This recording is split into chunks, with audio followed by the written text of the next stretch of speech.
आप बताइए, अगर एक SC/ST के घर पर एक ब्राह्मण की बेटी का विवाह हो जाता है, मान लीजिए हो जाता है, वो दोनों बच्चे एक दूसरे से प्रेम करते हैं और हो गया, तो क्या जो SC/ST फैमिली का लड़का है, क्या उसकी जाति बदल जाएगी? क्या वो ब्राह्मण हो जाएगा? और क्या उसको वही सम्मान मिलने लगेगा जो एक ब्राह्मण को हमारे समाज में मिलता है? तो ये जो हमारे हिंदू समाज में जाति की समस्या है, ये इतनी आसान नहीं है। ये इंटरकास्ट मैरिज से भी इतनी आसानी से नहीं जाएगी। ये बहुत टेढ़ी चीज है।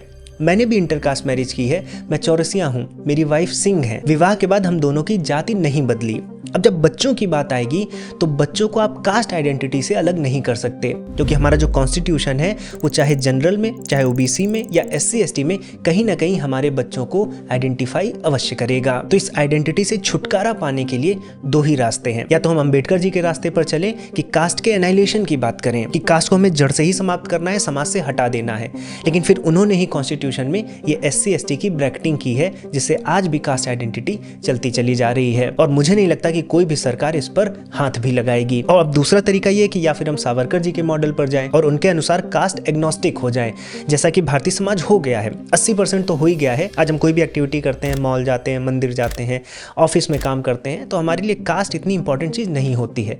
और ऐसा करते हुए भारत के सभी लोग, 150 करोड़ लोग अपना OBC, SC/ST ये सब आइडेंटिटी को छोड़कर जनरल में शिफ्ट हो जाएं, सभी लोग जनरल कैटेगरी में आ जाएं, तभी ये संभव होगा। आज आवश्यकता है कि हम अंबेडकर और सावरकर इन दोनों को गहराई से समझें, क्योंकि आजादी के बाद हमारे पास 3 ही रास्ते थे। भारत या तो गांधी जी के साथ जा सकता था, या अंबेडकर जी के साथ जा सकता था, या फिर सावरकर जी के विचारों के साथ जा सकता था।